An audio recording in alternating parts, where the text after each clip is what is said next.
mga kasama, pag-usapan nga natin lalo tigit itong ugong-ugong din ngayon na may ano daw po ah ah, usap-usapan dyan sa Senado na may plano na namang sibakin at palitan mga kasama si Senate President Alan Peter Cayetano. Ilang araw pa lang ba siya nakaupo? 4 na araw pa lang. May ganito na mga usapin. At nililigawan yung mga bagong miyembro ng bagong majority bloc dyan sa may Senado. Dahil nga, kaugnay pa rin ito sa nangyari mga kasama nung Miyerkules. Nasa linya po natin ngayon si Dr. Froilan Calilon, political analyst. Doc, good morning. Good morning po at magandang umaga po sa lahat ng ating mga taga-subaybay. Thank you for having me again po. It's our pleasure. Opo. Doc, okay. Hindi ba malabong mangyari na posible may ano na naman pagpapalit ng liderato sa Senado dahil nga hindi din maiiwasan na lahat yung mga nangyari nung Miyerkules at itong nangyayari ngayon sa Senado, lahat yan ay babagsak sa liderato. Di po ba? Mismo na si Senate President Alan Peter Cayetano nung nagsabi na may mga ganong plano siyang naririnig. May usap-usapan na mukhang gumagapang at nililigawan daw yung mga bagong miyembro ng majority bloc na para sibakin siya. Well, actually, that is really a possibility, no? Lalong-lalo na sa Senado naman, very fluid ang transition ng leadership, no? Wala naman talagang regulation or constitutional provision regarding how they change the leadership, no? So it's really more about coalition, alliances, trust and confidence. Yun lang talagang nagiging batayan, ano? And syempre, yung mga behind the scenes na negotiations na nangyayari amongst them, no? So it's really possible. Pero ang siguro titingnan natin dito yung mga lumipat at kung sila ibabalik ulit sa majority, no, mukhang hindi rin naman maganda ang impression sa kanila ng taong bayan, ano, kasi kumbaga parang flip-flopping yung kanilang decision making, very very shaky yung kanilang mga pagpapasya, no, and it does not give a good impression as well. Pero as to the question of whether or not it can happen, definitely it can happen. And the way I'm seeing it, it's not only about the impeachment, it's not only about the Senator Bato episode or drama that transpired. I think it's really also about the flood control, no? Because alam naman natin that with the change in Senate leadership, magbabago din yung mga committee chairmanships. And one of the very powerful committees na maaaring mabago dito, itong ang Senate Blue Ribbon Committee. Alam naman natin, nung panahon ni Senator Panfilo Lacson, instead na ma-uncover yung investigation, parang natakpan, no? At hindi talaga nalaman natin yung katotohanan, ano? And I think with the change in Cayetano leadership, magkakaroon ng pagbabago sa composition ng Senate Blue Ribbon Committee at maaaring ma-direct talaga tayo, no, doon sa mga investigation na may laman at meron talagang patutunguhan. Paano may mga nasa majority sangkot din sa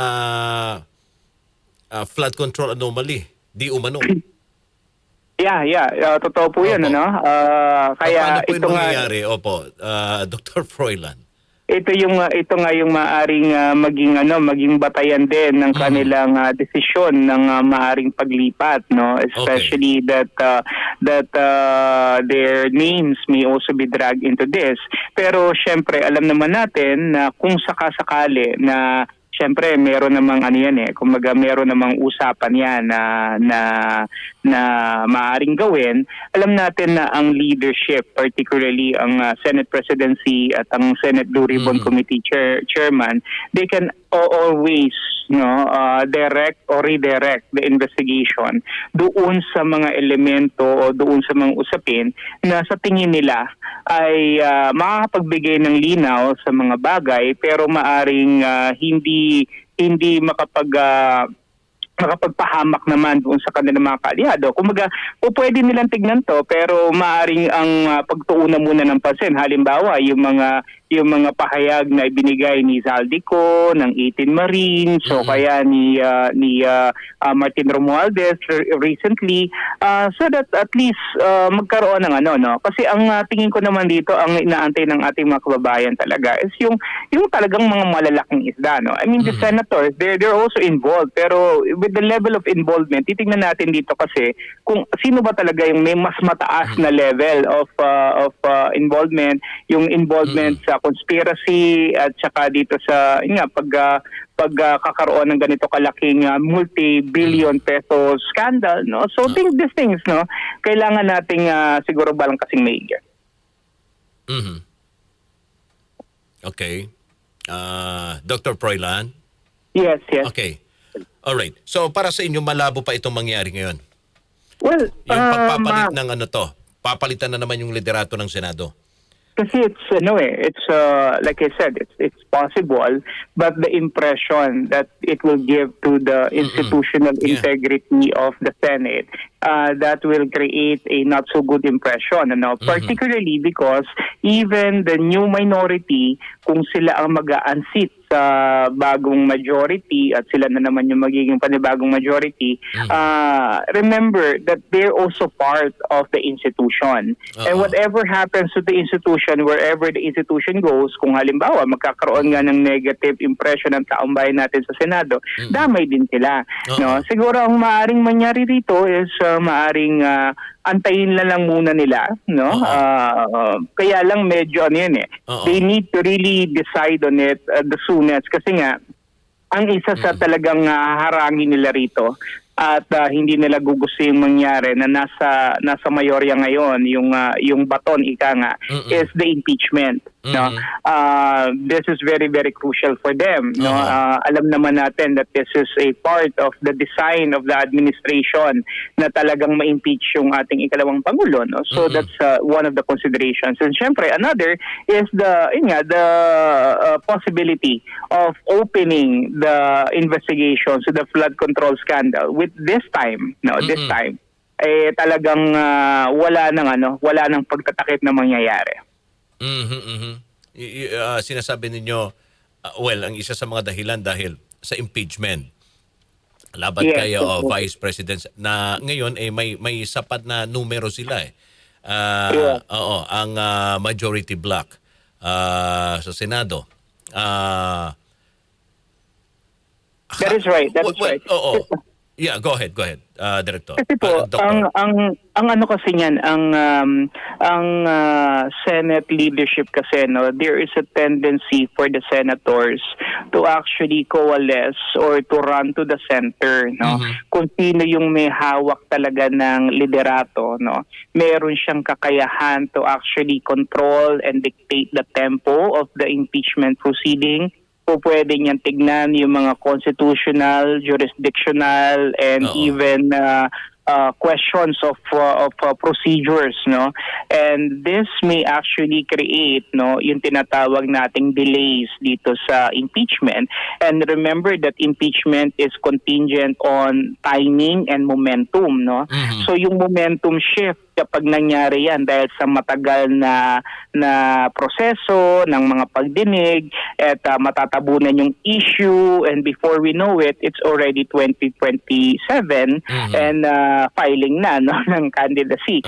So yun yung mga tinitignan natin dito, no. And as to the question naman whether or not Senator Alan Peter Cayetano will convene an impeachment court in the Senate, there's no doubt that he will do that, no, because that is a constitutional function naman talaga of the Senate. Pero yun nga, may control yung liderato doon sa proseso, kung gaano kabilis o kung gaano kabagal, and then mayroon din syempreng control doon sa decision o doon sa pagpapasa ng verdict later on.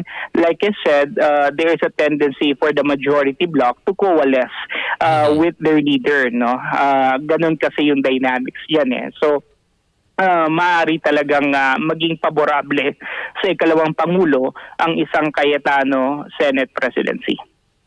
Ang impeachment is isang political process din. Yes, indeed, no. Indeed. Kaya nga po kailangan din nating tignan kung paano ba yung halimbawa yung ating mga senator judges will also weigh in on the testimonies as well as on the documents that will be presented unto them, no? So as not to give the impression sa publiko na bago pa magsimula yung pagdinig meron na silang decision, no? Pero hindi natin kasi may aalis yun, ano? Even in the lower house, no? Marami naman sa miyembro ng Kongreso na nag-impeach ay ikalawang pangulo, bago pa magkaroon ng botohan sa plenaryo, they already made decision a long time ago, no? So it's really political, no? But at the end of the day, sana tignan din natin kung ano ba talaga yung sinasuggest ng mga datos at saka ng mga dokumento para maging malinaw din naman sa ating mga kababayan, because impeachment will always be an avenue of creating public opinion based on knowledge and information, no? So the more na malalaman natin itong mga pagdinig na to, no, natututo ang taong bayan, ano? At nalalaman natin kung ano ba yung mga technicalities, ano ba yung mga sabihin na natin mga legal predicaments, provisions sa iba't ibang mga statutes, no, na maaaring ma-cite dito, and we learn from it, and I think that's another important or good thing about an impeachment process. Well, do you think when it comes to paninindigan, di ba, nitong mga senator judges natin, sa tingin niyo hanggang sa sa huli ng impeachment, maninindigan ang mga to sa kanilang stand? I really hope, no? I really hope, because let's face it. Kasi hindi maiwasan ang sinasabi nga nila itong usapin ng impeachment may kinalaman din para sa 2028. Yes, definitely, no. And yun nga, titignan din natin dito kasi syempre yung galaw ng mga numero at ang desisyon ng mga senator judges may also be contingent on how well or how poor the vice president will be doing in the surveys, no? So you see, it's all about calibrating yung kanilang political options, and also in the process they're assessing their political futures, no? So definitely, if you are a rational politician, you definitely would want to align yourself with a stronger candidate, no? And you don't want to antagonize a front runner because may backlash effect yan, ano, lalong-lalo na sa mga supporters niya. Pero kung nakikita naman halimbawa ng mga senator judges natin na in the course of time medyo nababawasan yung numero ng ikalawang pangulo dahil din sa impeachment, no? Kasi po pwedeng bumaba ang numero niya, no? Depending of course on the public perception of her guilt or possibility of conviction in an impeachment, po pwedeng bumaba talaga yung kanyang mga numero, no? At dito mag-reassess ang ating mga senator judges as to what position they're going to take. Pero titignan din natin dito kasi kung yung commitment nila doon sa position ng mayorya, no? If the alliance is really strong, meaning the coalition is very stable, hindi ito maapektuhan ng mga outside forces, no? But then again, kung medyo flimsy tsaka shaky yung foundation ng coalition, maaring magkaroon ng mga defections, or maaring magkaroon ng mga independent decisions outside of the decision of the majority. All right. Dr. Froilan Calilong, sir, maraming salamat po sa inyong oras. Mabuhay po kayo. Maraming salamat po at mabuhay po kayo. Thank you very much. Political analyst, mga kasama, Dr. Froilan Calilong. It's 8:53.